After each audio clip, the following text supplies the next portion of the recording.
Bonjour à tous.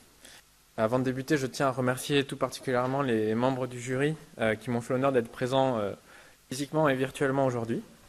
Je vais donc vous présenter les travaux effectués dans le cadre de ma thèse de doctorat, donc qui est intitulée Vers une méthodologie de développement d'outils de réalité virtuelle pour faciliter la convergence métier en conception de produits centrés sur l'homme. Donc, ces travaux de recherche ont été réalisés au sein de l'Institut de recherche sur les transports, l'énergie et la société, plus spécifiquement au sein de l'équipe ergonomie et conception de systèmes du laboratoire Systèmes et Transports, sous la direction de Jean-Claude Sago et de Florence Bazaro. Donc pour ma part, je suis issu d'une formation de l'UTBM, donc en tant qu'ingénieur en informatique, plus spécifiquement spécialisé en réalité virtuelle, formation que j'ai donc poursuivie en doctorat, en m'intéressant plus spécifiquement à l'usage industriel qui est fait de la réalité virtuelle, et notamment pour la conception de produits. Donc, ma présentation s'articulera autour de 6 parties principales. Donc, pour débuter, je ferai un bref état de l'art, compléterai par une expérimentation préliminaire. Ces 2 éléments nous ont permis de déterminer notre problématique de recherche ainsi que nos hypothèses de travail. Et donc, dans le cadre de cette problématique, nous définirons une approche méthodologique dédiée, qui sera ensuite validée par 2 séries expérimentales, donc, sur lesquelles nous conclurons et présenterons nos perspectives de travail. Donc avant de débuter, il convient d'introduire le travail en présentant le contexte dans lequel il s'intègre. Donc nous nous plaçons dans le contexte d'une entreprise manufacturière qui dispose de plateformes de réalité virtuelle auxquelles sont associées une équipe RV, donc qui est généralement composée d'ingénieurs en informatique et donc qui est au service des concepteurs de produits. Donc par exemple, si on se situe dans le cadre de l'industrie automobile, les concepteurs seront en charge de concevoir le véhicule, alors que l'équipe RV sera, elle, au service des concepteurs et proposera des applications immersives pour assister les concepteurs de ce véhicule dans sa conception. Et donc, dans le cadre de ces travaux, nous nous placerons du point de vue de cette équipe de réalité virtuelle. Donc, nous allons donc présenter tout d'abord un état de l'art associé à ce contexte, donc il sera divisé en 3 parties. Tout d'abord, nous intéresserons à la conception de produits, puis à la réalité virtuelle, et enfin, à la réalité virtuelle qui sera appliquée pour la conception de produits. Donc pour commencer, nous allons nous intéresser donc à la conception de produits et plus spécifiquement à la conception de produits matériels. Donc ces produits peuvent être soit de grande diffusion, soit des postes de travail. Donc en premier lieu, il convient de définir le processus qui permet de passer de l'identification des besoins jusqu'à la mise sur le marché d'un nouveau produit. Il s'agit en l'occurrence du processus de conception de produits. Donc ce processus permet de régir les temps et les délais de développement, ainsi que les flux de connaissances et d'informations qui seront utilisés. Il permet également d'assurer la cohérence des activités de conception. Donc ce processus est articulé autour de 4 phases principales. Tout d'abord, l'analyse des besoins, ensuite la recherche et la formalisation de solutions, puis le développement technique de ces solutions, et enfin l'industrialisation du produit. Donc dans le cadre de ces travaux, nous nous concentrerons plus spécifiquement sur un processus de conception spécifique, donc qui est issu des travaux antérieurs de l'équipe ERCOS et qui permet l'intégration du facteur humain à la conception de produits. Donc ce processus est basé sur la collaboration de 3 acteurs métiers. D'abord, le concepteur mécanicien, en charge d'effectuer les tâches de conception effectives, puis l'ergonome qui lui sera en charge d'intégrer la fonction d'usage du produit, c'est-à-dire que le produit devra répondre aux besoins des utilisateurs, soit adapté à son anthropométrie, etc. Et également le designer industriel qui lui sera en charge d'intégrer la fonction d'estime, c'est-à-dire l'esthétique du produit, sa qualité perçue, l'émotion qu'il procure à son utilisateur. Donc ce processus de conception est plus spécifiquement basé sur ce qu'on appelle des phases de convergence interdisciplinaire, qui sont en fait des revues de projet dans lesquelles tous les acteurs métiers vont travailler en collaboration interdisciplinaire. L'objectif de ces phases, de ces revues de projet, sera d'évaluer et comparer les propositions de conception afin de définir un compromis qui soit satisfaisant pour tous les acteurs pour l'évolution vers le produit final. Donc ces phases de convergence constituent les jalons d'avancement de ce processus de conception. Donc la première est située au niveau de la rédaction du cahier des charges fonctionnel. Une seconde est située au niveau du choix du préconcept à développer, puis du développement de ce concept, et enfin, une servira de validation finale du produit avant son industrialisation. Donc, ces phases de convergence sont basées sur la collaboration interdisciplinaire. Néanmoins, cette collaboration interdisciplinaire est difficile à mettre en place. En effet, les experts métiers qui sont issus de différents domaines d'expertise ont une culture métier différente, ce qui implique qu'ils utilisent des vocabulaires, des techniques ou des outils différents. Il en résulte souvent des problèmes d'incompréhension. D'ailleurs, Subramanian et ses collègues estiment que 75% du temps de conception des concepteurs est passé à rechercher, organiser, modifier ou traduire des informations qui n'ont souvent rien à voir avec leur propre domaine d'expertise. Donc pour faciliter cette collaboration, une solution, c'est d'utiliser des objets intermédiaires de conception. Donc ces objets peuvent prendre plusieurs formes, des croquis à la main, des modèles numériques, des maquettes physiques, etc. Ils ont une double nature. D'une part, ils sont la représentation plus ou moins complète du futur produit, mais ils servent également de vecteur à la coopération et à la communication interdisciplinaire. Par exemple, ici, dans le cadre de la conception d'un poste de travail, les concepteurs ont reformulé leurs propositions sous la forme de schémas à main levée pour mieux se transmettre les informations entre eux, retraduire l'information et éviter justement ces problèmes de compréhension. Néanmoins, l'utilisation de ces objets et leur médium, leur support, n'est pas formalisée dans la littérature. Et donc, pour garantir l'efficacité de la convergence et de ce fait permettre la mise en place du processus de conception de produits centré sur l'homme, il semble nécessaire de structurer leur utilisation. Pour ce faire, nous proposons d'utiliser la réalité virtuelle comme un objet intermédiaire de conception, dont la création et l'utilisation sera structurée sous la forme d'outils immersifs d'assistance à la convergence interdisciplinaire. Donc justement, la réalité virtuelle, qu'est-ce que c'est? Donc il y a beaucoup de définitions et de concepts qui lui sont associés. Néanmoins, dans le cadre de cette présentation, nous allons nous positionner dans le cadre de l'approche qui fait consensus au sein de la communauté française, et donc dans laquelle deux concepts principaux se dégagent. En l'occurrence, immersion et interaction. Donc tout d'abord, l'immersion, elle est à deux niveaux. Donc l'immersion d'un utilisateur au sein d'un environnement virtuel peut être physique. Les sens de cet utilisateur vont être isolés du monde extérieur, et ces sens n'enregistreront plus que des informations qui seront issues du monde virtuel. Cette immersion peut également être mentale, on l'appellera alors présence, c'est l'effet psychologique qui conduit l'utilisateur à avoir la sensation de faire partie de ce monde virtuel. Au niveau de l'interaction ensuite, donc il s'agit de mettre en place un échange d'informations entre l'utilisateur et le monde virtuel, à travers la mise en place d'une boucle perception, cognition, action. Donc l'utilisateur va en fait traiter des informations qu'il perçoit du monde virtuel à l'aide de processus cognitifs. En fonction de cette perception, il va effectuer une action, et à la réception de cette action, le système qui régit le monde virtuel va y apporter une réponse en modifiant ce monde virtuel. Et la boucle va se poursuivre. Donc afin de mettre en place une immersion et une interaction satisfaisante au sein des applications de réalité virtuelle, l'approche I2 pour immersion et interaction a été définie par Fuchs et ses collègues. Donc cette approche est centrée sur l'interfaçage d'un utilisateur avec un monde virtuel, aussi bien sur le plan physique que sur le plan cognitif. Donc cette approche met en place cet interfaçage à travers trois niveaux d'immersion et d'interaction, ou I2.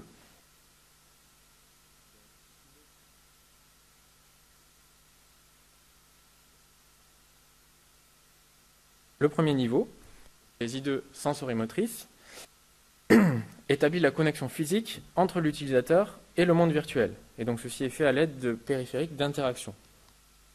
Le deuxième niveau, les I2 cognitives, permettent de faire abstraction du niveau inférieur, à travers l'exploitation de processus cognitifs que l'utilisateur aura acquis précédemment dans la réalité.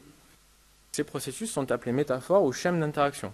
Donc ce sera par exemple ouvrir une porte, appuyer sur un bouton, saisir un objet, etc. Et ces processus permettent de rendre l'interaction avec le monde virtuel transparente pour l'utilisateur. Le troisième niveau, les I2 fonctionnels, viendront ici encapsuler ces processus cognitifs au sein de fonctionnalités qui permettront à l'application immersive de satisfaire les besoins de l'utilisateur. Donc une méthode de conception d'application immersive est associée à cette approche. Elle définit successivement les trois niveaux d'I2 de manière descendante, c'est-à-dire des I2 fonctionnels jusqu'aux I2 sensorimotrices. La réalité virtuelle est déjà utilisée dans l'industrie, notamment pour la conception de produits. Donc pour comprendre les usages et les apports de la réalité virtuelle, nous avons fait un inventaire de ces usages dans la littérature.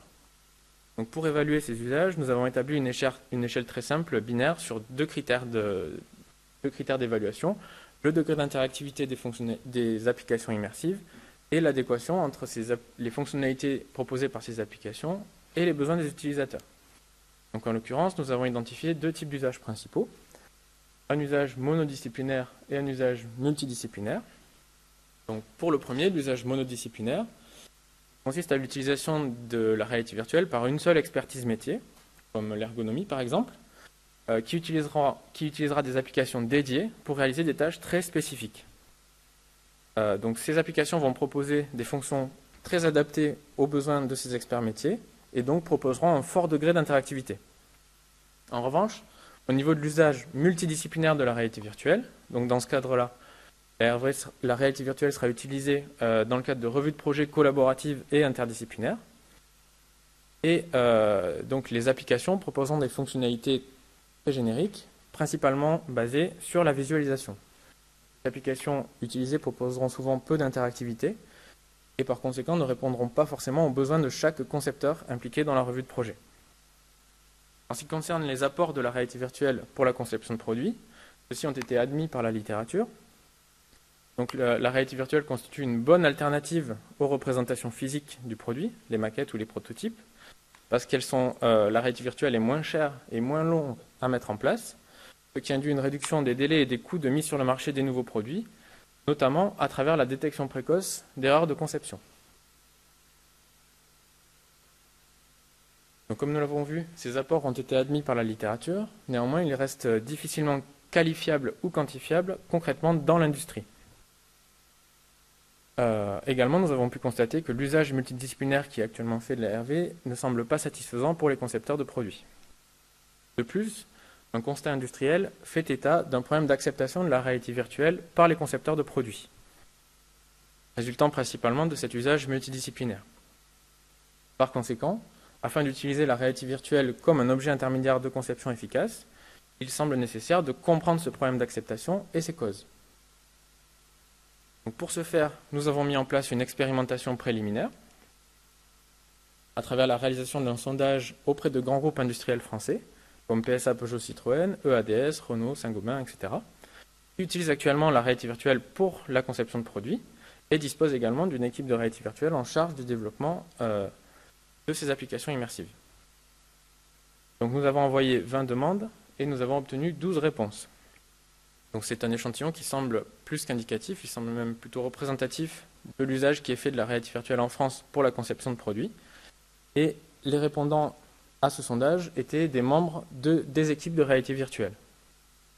Donc à travers ce sondage, nous avons pu démontrer tout d'abord que le problème d'acceptation existait bien, qu'il concernait principalement les concepteurs mécaniciens et les designers industriels, mais qu'il restait un problème plutôt global à l'ensemble des domaines d'expertise. Donc les causes principales de ce problème d'acceptation résultent d'un défaut d'utilité des applications immersives, c'est-à-dire que les concepteurs ont des doutes sur les apports de la réalité virtuelle pour la conception de produits, et également résultent de défauts d'utilisabilité des applications immersives. Les applications ne sont pas satisfaisantes et sont difficiles à utiliser. Nous sommes également intéressés aux pratiques de conception des applications immersives, donc par les équipes de réalité virtuelle. La majorité de ces équipes utilisent une méthodologie spécifique, mais qui a été définie en interne en fonction de leurs besoins. En conclusion, on peut dire qu'il n'existe pas de méthodologie standard qui puisse satisfaire les besoins d'une équipe de réalité virtuelle dans l'industrie. Donc pour apporter une solution à ces deux causes principales du défaut d'acceptation de la réalité virtuelle par les concepteurs de produits, donc en réponse aux causes identifiées, défaut d'utilité, défaut d'utilisabilité, nous faisons deux propositions. Donc la première, c'est de modifier l'usage multidisciplinaire de la RV qui est fait actuellement, à travers la mise en place d'une utilisation systématique et structurée de la RV comme objet intermédiaire de conception, dans le cadre des phases de convergence interdisciplinaire principales, donc les jalons du processus de conception. Donc à travers la mise en place d'applications dédiées, qui seront spécifiquement conçues à chaque fois, en fonction des besoins des concepteurs, impliqués dans ces phases de convergence. Cette proposition implique un rythme de développement très soutenu. Pour renforcer l'utilisabilité des applications immersives, nous proposons d'adopter une approche anthropocentrée pour la conception des applications immersives et de permettre l'utilisation des recommandations d'utilisabilité qui sont actuellement existantes, mais non adaptées à un usage direct par les ingénieurs en informatique, à travers l'intégration d'un expert en utilisabilité des environnements immersifs. Donc cet expert sera directement intégré au sein de l'équipe de réalité virtuelle. De ces deux propositions découlent notre problématique et nos hypothèses de recherche. Donc en l'occurrence, quelle méthodologie anthropocentrée utiliser pour pouvoir développer rapidement des outils d'assistance à la convergence interdisciplinaire qui soient à la fois utiles et utilisables. Donc en premier lieu, nous allons définir quelle méthodologie utiliser. Cette méthodologie doit répondre à plusieurs contraintes. Elle doit être structurée, de l'identification des besoins jusqu'à l'utilisation de l'application immersive. Elle doit répondre aux contraintes spécifiques de la réalité virtuelle. Elle doit être anthropocentrée et permettre des temps de développement courts. En second lieu, une fois que nous aurons identifié cette méthodologie, nous la validerons à travers trois hypothèses. Tout d'abord, sa faisabilité, c'est-à-dire est-ce qu'elle répond bien aux contraintes industrielles, est-ce qu'elle permet effectivement la mise en place des applications immersives dans un temps limité. Quelle influence a cette approche et cette méthodologie sur l'acceptabilité de la réalité virtuelle par les concepteurs de produits? Et également, quelle est son influence sur la conception de produits et notamment l'efficacité de la convergence interdisciplinaire? D'abord, nous allons déterminer quelle méthodologie utiliser. Donc, suite à une analyse comparative des approches anthropocentrées et technocentrées existantes, nous avons fait le choix de nous baser sur la méthodologie 3I2 et ses évolutions. Donc, c'est une approche anthropocentrée, donc, que nous avons déjà introduit dans le cadre de notre état de l'art, et qui est basée sur le concept clé des interfaces comportementales. Ces interfaces formalisent l'exploitation des comportements acquis par l'utilisateur dans la réalité pour favoriser l'immersion et l'interaction de cet utilisateur au sein d'un environnement virtuel. Néanmoins, cette approche nécessite d'être adaptée à nos contraintes de développement. En effet, elle est tout d'abord principalement focalisée sur la conception des applications immersives. Ainsi, les outils pour l'analyse des besoins utilisateurs ainsi que l'évaluation de l'utilisabilité sont soit peu définis, soit non adaptés à notre contexte de développement. Concernant le développement effectif, celui-ci est peu formalisé. Notamment, il n'est pas défini de structure précise pour formaliser le développement des interfaces comportementales. Et également, cette méthodologie est plus dédiée à une utilisation par l'industrie logicielle, et donc pour le développement d'applications très complexes qui vont nécessiter plusieurs mois à plusieurs années de développement. Donc en conclusion, pour mettre en place notre approche, il semble nécessaire de mettre en place une méthodologie qui soit dédiée, donc qui s'appuiera sur la méthodologie 3I2, mais qui la complétera et l'adaptera à nos contraintes.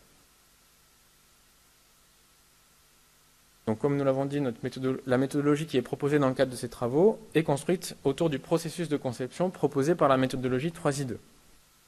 Donc, comme nous l'avons vu, les trois phases de conception principales s'appuient sur le concept d'interface comportementale.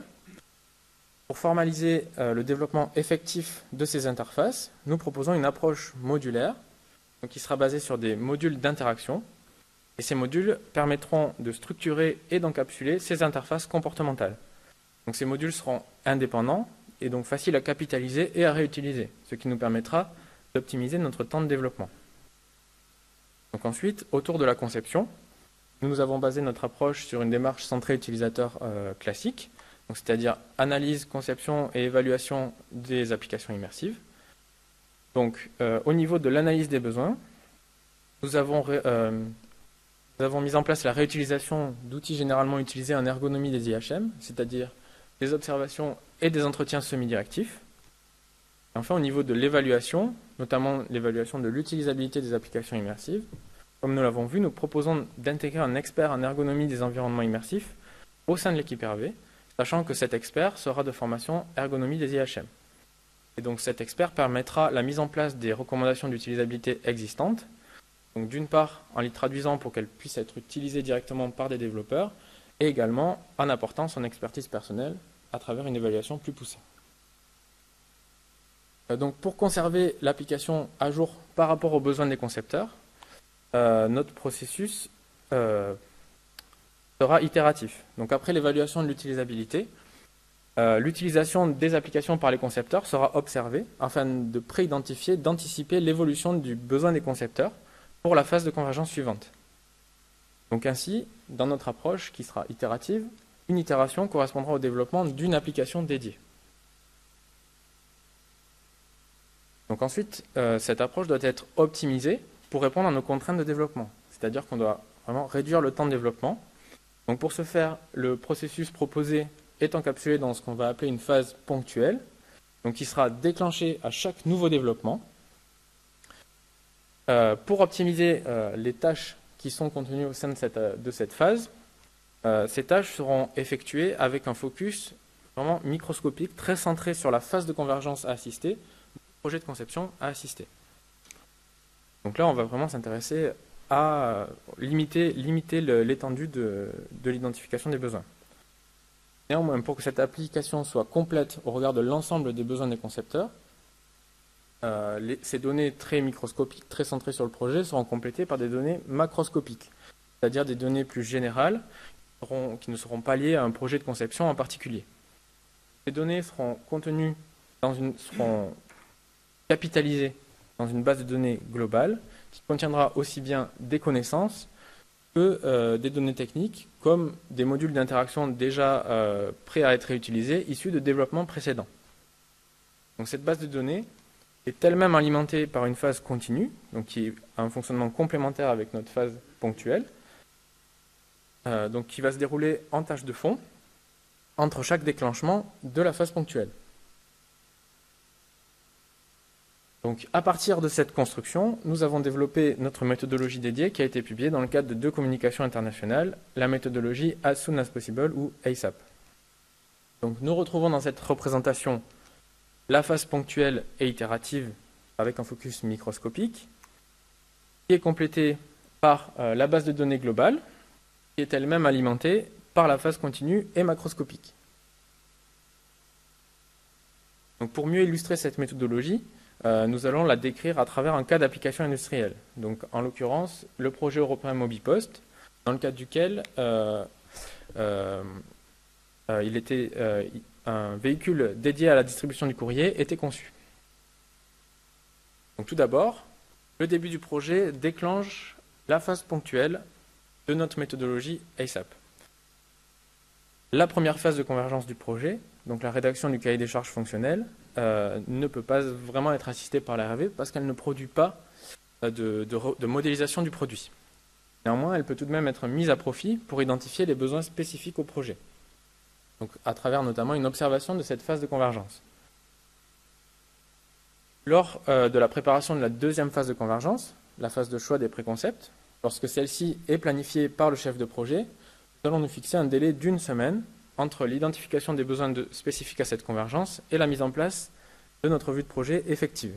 Ceci pour éviter que les besoins n'évoluent trop entre le moment où on les identifie et le moment où on propose notre application.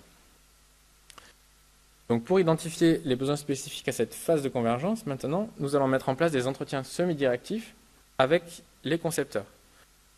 Donc par exemple ici, nous avons pu identifier que l'objectif de la phase de convergence était d'évaluer les propositions de conception pour la distribution du courrier, d'une part directement depuis le siège et d'autre part lorsque le postier devait monter et descendre du véhicule. Ce qui nous conduit à la détermination d'un ensemble de besoins microscopiques, comme par exemple ici obtenir un feedback précis lors des tâches de distribution du courrier. Et ces besoins microscopiques vont être complétés par des besoins macroscopiques pertinents issus de la base de données globale. Donc par exemple ici, on a pu identifier que lors de la conception d'un véhicule, il semblait intéressant de pouvoir switcher entre un point de vue extérieur au véhicule et un point de vue au poste de conduite, donc en position de conduite. Donc l'ensemble de ces deux besoins sont ensuite mixés pour obtenir les spécifications complètes de notre application immersive. Donc ici, il est néanmoins nécessaire d'effectuer un compromis donc en fonction de notre temps de développement attribué.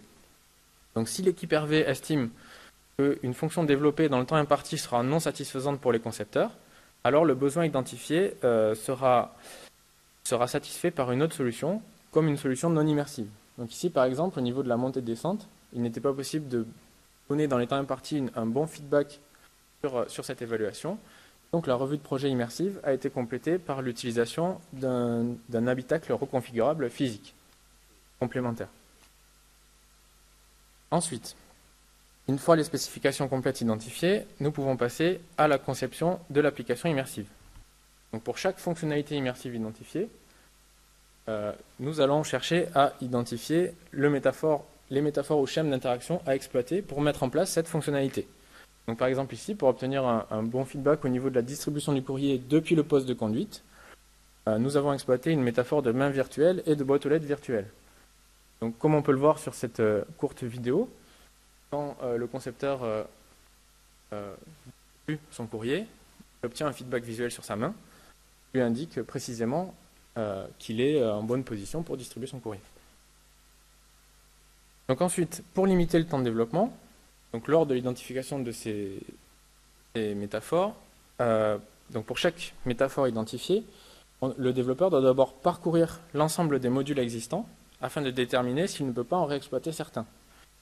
Ceci afin de limiter le temps de développement. Donc si aucun ne peut être exploité, alors seulement il en développe un nouveau. Dans le cadre de notre développement ici, nous avons pu exploiter 4 modules existants et n'en développer seulement qu'un seul, ce qui nous a permis de limiter grandement le temps de développement. La scène virtuelle est ensuite soumise et finalisée et soumise à une évaluation de l'utilisabilité.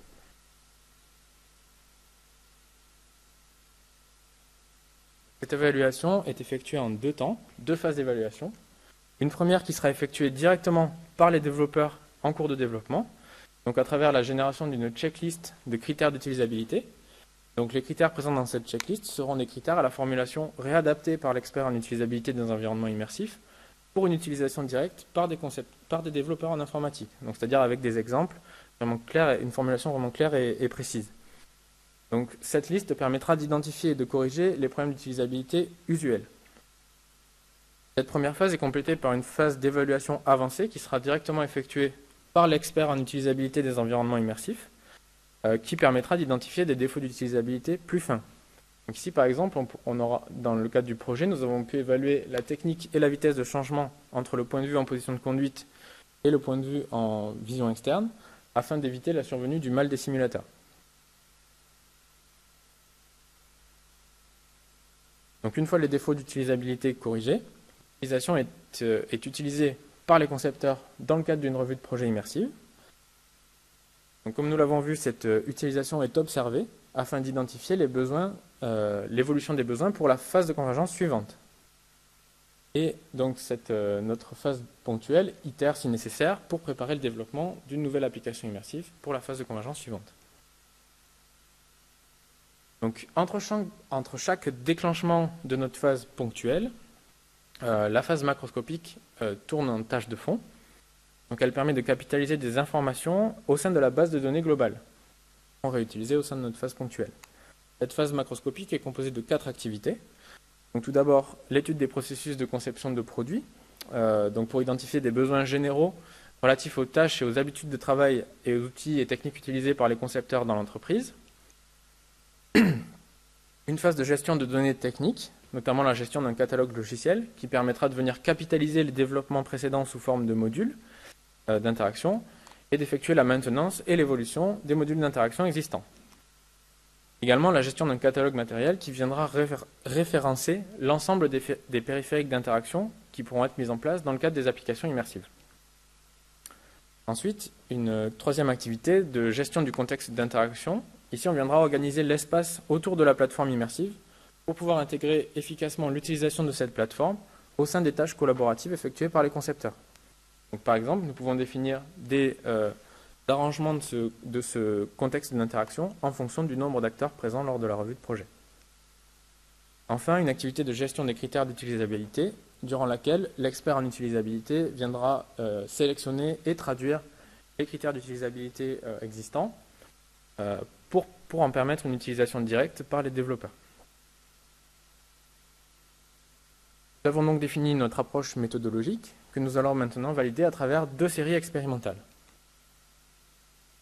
Donc pour évaluer cette méthodologie, nous avons mis en place 2 séries expérimentales. La première a été effectuée dans le cadre de projets industriels. au cours duquel nous avons construit, optimisé et validé la faisabilité de notre méthodologie, et une deuxième série expérimentale qui a été effectuée dans le cadre de projets pédagogiques pour valider en conditions plus contrôlées l'approche méthodologique proposée. C'est-à-dire, nous avons évalué son impact en termes d'acceptabilité de la réalité virtuelle par les concepteurs de produits. Et nous avons également évalué son influence sur la conception de produits et plus spécifiquement sur l'efficacité de la convergence interdisciplinaire. Donc, nous allons tout d'abord nous intéresser à notre première série expérimentale. Son objectif était de déterminer si la méthodologie proposée était viable pour une utilisation en contexte industriel. Afin de le déterminer, nous avons mis en place la méthodologie ASAP dans le cadre de 2 projets industriels. Le premier, Mobipost, que nous avons déjà présenté, dans le cadre duquel 4 applications immersives ont été mises en place. Et également un deuxième projet, donc l'Aresis, durant lequel il s'agissait de concevoir un poste de travail, donc en l'occurrence une borne de test de carte électronique, dans le cadre duquel nous avons mis en place 3 applications immersives. Donc, afin d'évaluer la faisabilité de notre méthodologie, nous avons considéré 2 critères. Tout d'abord, est-ce que la méthodologie permettait effectivement la mise en place de nos revues de projets immersives dans les temps et donc sans ralentir le projet de conception. Et également, est-ce qu'on pouvait limiter le temps de développement à moins d'1 semaine, pour correspondre au délai entre l'identification des besoins et le déroulement de la revue de projet. Donc, au niveau des résultats obtenus, nous avons effectivement pu mettre en place toutes les applications prévues dans les temps sans ralentir ou sans impacter négativement sur les délais du projet de conception. Et ce, en limitant le temps de développement à un maximum de 30 heures pour l'application la plus complexe. Nous avons ainsi pu valider nos 2 critères, ce qui nous permet de conclure à la viabilité de la méthodologie proposée pour un déploiement en contexte industriel. Ce contexte industriel spécifique n'a pas permis de récolter des données quantitatives. Et donc, pour évaluer plus en avant la méthodologie proposée, il semblait nécessaire de mettre en place un contexte expérimental plus contrôlé. Pour ce faire, nous avons mis en place notre deuxième série expérimentale, qui a été effectuée dans le cadre de projets pédagogiques, et donc aux conditions plus contrôlées, pour compléter cette première série expérimentale. Donc, dans le cadre de cette série expérimentale, nous avons évalué l'approche méthodologique proposée à travers 2 hypothèses de travail. D'abord, valider que l'influence de la méthodologie proposée avait effectivement une influence positive sur l'acceptabilité de la réalité virtuelle par les concepteurs de produits. Et également vérifier que la méthodologie proposée avait effectivement un impact positif sur la conception de produits et notamment sur l'efficacité de la convergence interdisciplinaire. Pour ce faire, nous avons mis en place la méthodologie ASAP dans le cadre de 6 projets pédagogiques qui se sont déroulés de manière simultanée sur une durée de 16 semaines. Donc chaque projet répondait à une thématique différente et donc répondait en fait à un appel d'offres de partenaires industriels. Pour ce faire, pour mettre en place cette série expérimentale, nous avons considéré 2 phases de convergence. La phase de choix des préconcepts et la phase de développement du concept du produit. Donc chaque phase s'est déroulée sous la forme de 2 revues de projet de 1 heure, qui se sont effectuées successivement dans un ordre aléatoire, au sein tout d'abord d'un contexte immersif, donc composé d'une plateforme de réalité virtuelle de type Cave, et également du contexte d'interaction l'entourant, et au sein d'un contexte classique, donc composé d'un grand écran de vidéoprojection et d'un outil de CAO directement manipulé par les concepteurs. Donc, cette expérimentation a impliqué 48 étudiants concepteurs qui étaient en dernière année de cycle ingénieur. Chacun de ces étudiants s'est vu affecter un rôle spécifique parmi 11 rôles possibles en fonction des spécificités de chaque projet. Donc, dans le cadre de cette expérimentation, nous avons pu développer 12 applications immersives dédiées.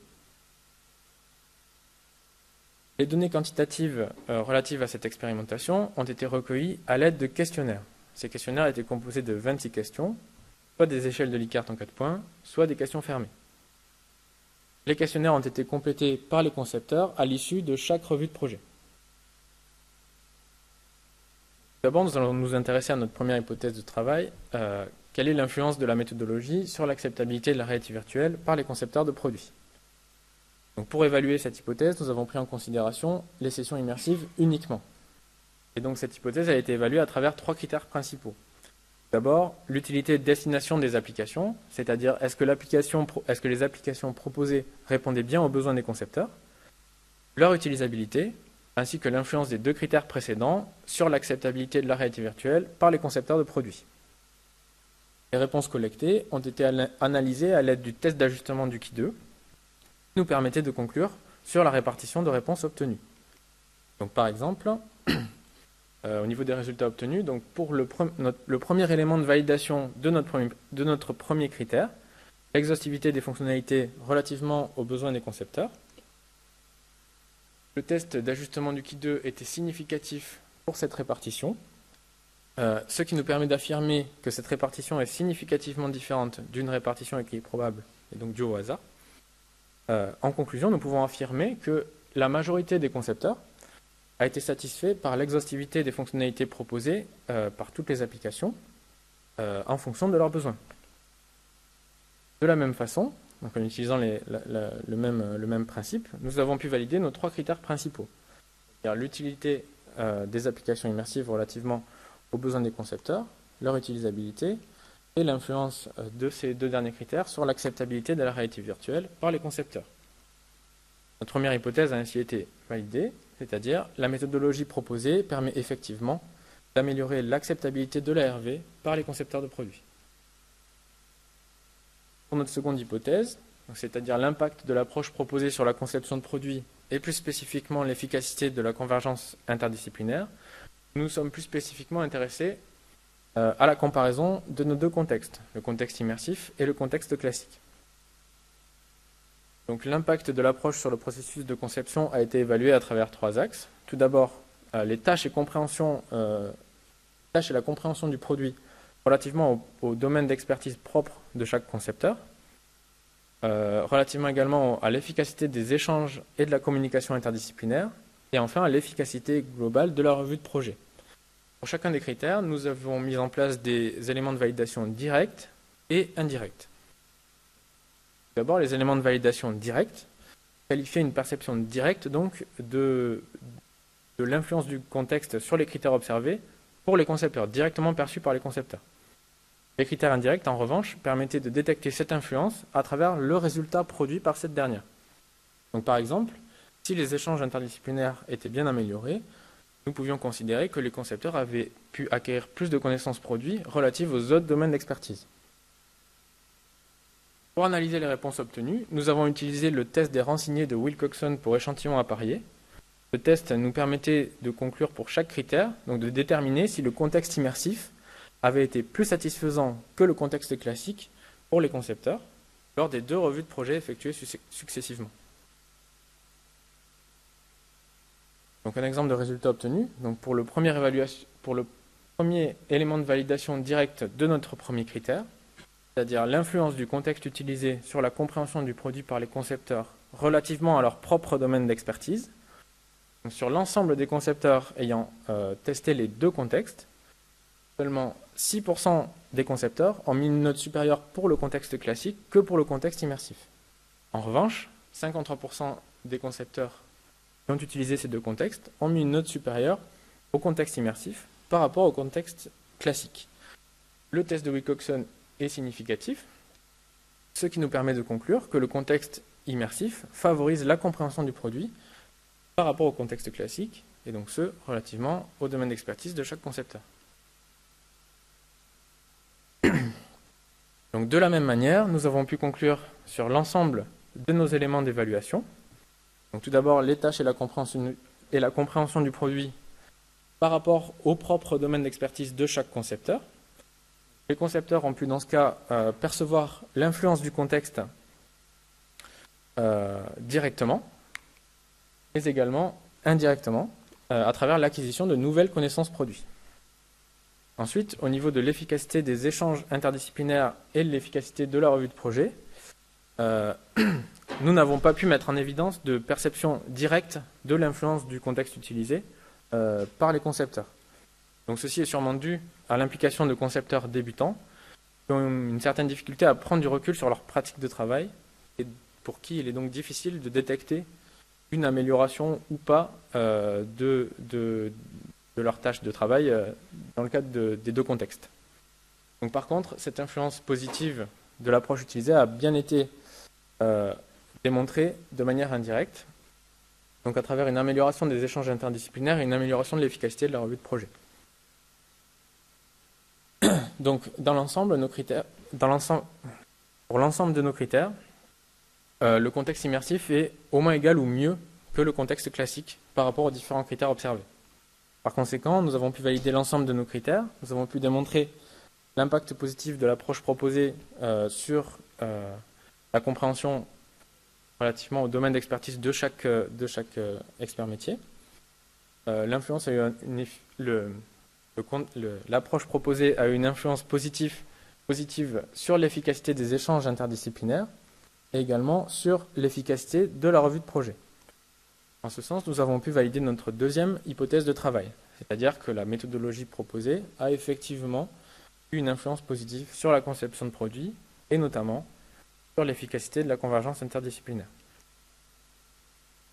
Pour conclure, relativement à l'approche proposée et à l'ensemble des résultats obtenus, donc, dans le cadre de ces travaux, nous avons pu proposer une méthodologie qui est dédiée à notre approche, que nous avons pu valider à travers 3 hypothèses. La méthodologie est bien viable pour une utilisation en contexte industriel. Elle permet effectivement d'améliorer l'acceptabilité de la réalité virtuelle par les concepteurs de produits. Et elle a également un impact positif sur la conception de produits, notamment sur l'efficacité de la convergence interdisciplinaire. Donc nous avons bien répondu à notre problématique de départ, qui était de déterminer une méthodologie qui permettait de modifier l'usage multidisciplinaire de la réalité virtuelle pour la conception, et donc ce à travers un usage systématique de l'ARV comme objet intermédiaire de conception. Cette approche a permis de faciliter la convergence interdisciplinaire tout en améliorant l'acceptation de la réalité virtuelle par les concepteurs de produits. Donc, malgré des résultats intéressants, notre approche présente des limites auxquelles il conviendra de répondre dans nos travaux ultérieurs. D'abord, il est nécessaire de compléter les expérimentations réalisées, tout d'abord à travers la mise en place d'expérimentations contrôlées impliquant des concepteurs expérimentés, afin d'éviter le problème que nous avons pu constater sur la prise de recul sur les pratiques de travail des concepteurs débutants.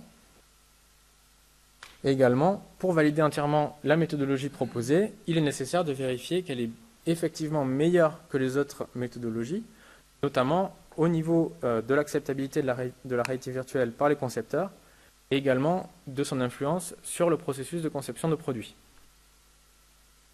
La méthodologie que nous avons proposée est une première approche. Il sera nécessaire d'approfondir pour pouvoir la mettre en place dans un contexte industriel réel. En effet, certaines phases reposent encore uniquement sur l'expertise de l'équipe RV et ne sont donc par conséquent pas réellement formalisées, notamment au niveau de la transformation des besoins en fonctionnalités immersives. Comment faire le choix de quelle métaphore ou schéma d'interaction utiliser et surtout, comment évaluer la pertinence de ce choix compte tenu de notre contexte de développement très soutenu.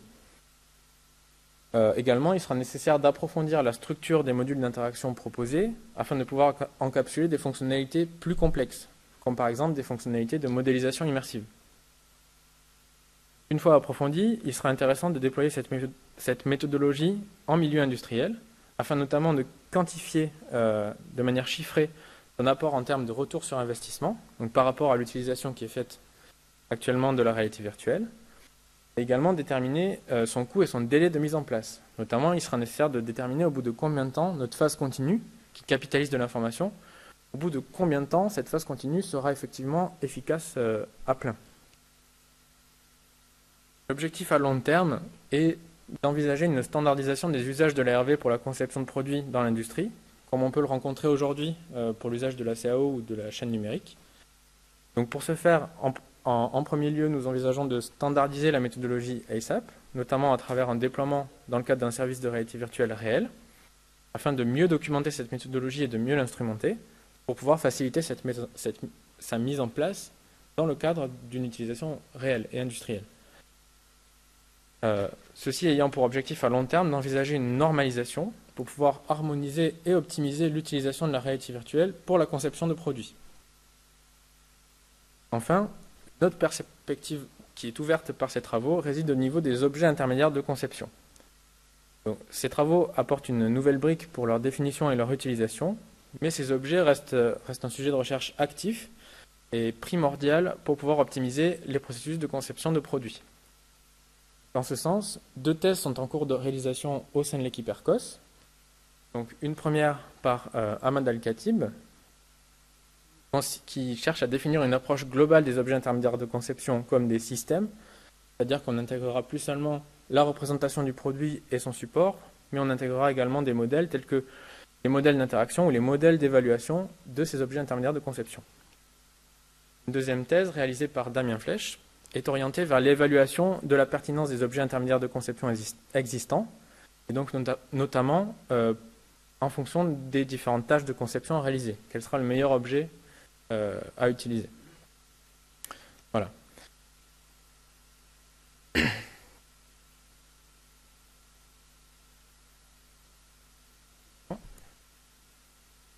Donc je vous remercie pour votre attention et je laisse la parole au jury pour vos remarques et vos questions.